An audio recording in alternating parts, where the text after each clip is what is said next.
ఈ బిజినెస్ ఏదైనా మీ ఊర్లో ప్రమోషన్ చేయాలంటే అది సుమన్ టీవీతోనే సాధ్యం. ఇప్పుడే సంప్రదించండి.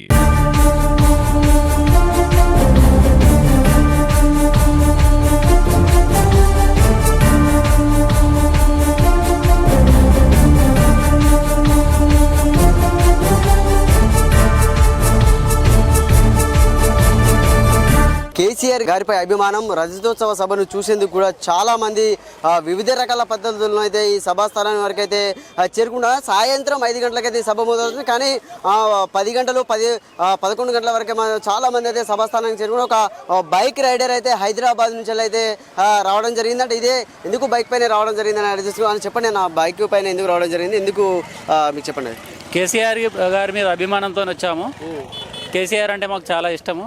10 ఏళ్ల పాలన ఆయన చూసిన తర్వాత ఆయన మీద ఇంకా అభిమానం పెరిగిపోయింది మాకు. ఇప్పుడు దురదృష్టవశాత్తు ఈ 2024 ఎన్నికల్లో ఆయనని ఈ రేవంత్ రెడ్డి అన్ని అబద్ధాలు చెప్పి పబ్లిక్ని మభ్యపెట్టి మొత్తం మీద గద్దెకెక్కిండు. గద్దెకెక్కిన తర్వాత మొత్తం తెలంగాణని మొత్తం సర్వనాశనం పట్టించిండు. ఇక పట్టించిన తర్వాత కేసీఆర్ ఈరోజు ఏం మాట్లాడతారు ఏందన్నది ఈ సభతోని ఏం చెప్తారు వినడానికి లైవ్లో దగ్గరుండి చూడడానికి వచ్చాము మేము. అంటే కేసీఆర్ గారి ప్రసంగం అనేది ఉత్తకండగా ఉండబోతుందంటారా? అంటే చాలా మంది జనాలు వచ్చి మాట్లాడితే ఏం మాట్లాడాలని చూస్తున్నారు కదా, అంటే ఉత్కంఠగా ఉంటుందంటారా? 100% ఉంటుంది. ఇప్పుడు ఆయన చాలా రోజుల నుంచి బయటకు రావట్లేదు. ఈ రోజు బయటకు వచ్చిండంటే ఇంత పెద్ద మీటింగ్ పెట్టి ఇంతగానం అరేంజ్మెంట్ చేసిండంటే ఒక చాలా ఏదో మాట్లాడే పద్ధతిలో ఏదో చాలా బాగా మాట్లాడేటట్టు ఉన్నాడు ఆయన. అందుకని చెప్పేసి ఇక దగ్గరుండి లైవ్లో చూద్దామని చెప్పేసి ఇక్కడికి వచ్చాము మేము. ఇంట్లో ఉండి టీవీలో కూడా చూడొచ్చు. కాకపోతే ఒకసారి సభ ఎట్లా ఏర్పాటు చేసిండు ఏంది అన్నది ఇప్పుడు వేరే టీవీలలో ఏమంటున్నారు, రైతుల ఈ పొలాలు మొత్తం కూలగొట్టేసిండు, మొత్తం అన్ని నాశనం చేసేసిండు అని చెప్పేసి అంటున్నాడు. ఎవరి ఎక్కడ నాశనం చేయలేదు. ఇక్కడ చూస్తే మొత్తం అన్ని గెట్లు ఎవరి అలా అన్ని బాగానే ఉన్నాయి. వాటర్ బాటిల్స్ అన్ని గిట్ల అన్ని బాగా అరేంజ్మెంట్ చేశారు. ఇక్కడ ఎలా ఉంటుందో అనుకున్నాం కానీ ఈరోజు దేవుడు కూడా సహకరించి ఎండ కూడా లేకుండా చేసిండు. ఈరోజు మంచిగా చల్లగా ఉంది. ఇక పబ్లిక్ అందరు మంచిగా వచ్చి మంచిగా ఎవరి ఇంటికి వాళ్ళు సాయంత్రం వెళ్ళిపోవాలని చెప్పేసి అనుకుంటున్నాము. ఏర్పాట్లను చూస్తే మాత్రం అలాగే ఉండేటట్టు ఉంది. కేసీఆర్ గారి ప్రసంగం చూడడానికి ఇక్కడ దాకా వచ్చారా మీరు?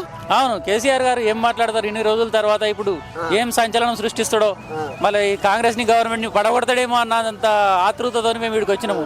అది పడగొడితే బాగుండని చెప్పేసి పడగొట్టాల కేసీఆర్ తలుచుకుంటే ఎంతసేపు. కాకపోతే మన ఇప్పుడు పబ్లిక్ కి కూడా తెలవాలి కదా. ఇప్పుడు పాలిచ్చే బర్రెని వదిలేసుకొని దున్నపోతుని తెచ్చుకున్నట్టు ఇప్పుడు ఈ కాంగ్రెస్ గవర్నమెంట్ ఉంది. ఇప్పుడు పబ్లిక్ కి కూడా తెలవాలని చెప్పేసి ఒక 1.5 year ఆగిండు. ఇప్పుడు కులగొట్టినా కానీ అభ్యంతరం లేదు, ఎవరికి అభ్యంతరం లేదు, కులగొట్టాలని చూస్తారు.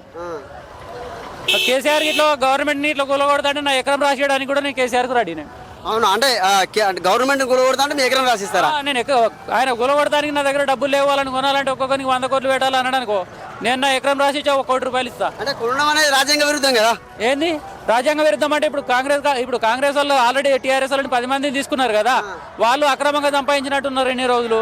ఆ అక్రమంగా సంపాదించిన డబ్బులు ఏవైతే ఉన్నాయో దాచిపెట్టుకోవడానికి ఇలా వేయరు. వాడు గజ్జికుకట్ అయిపోయాడు.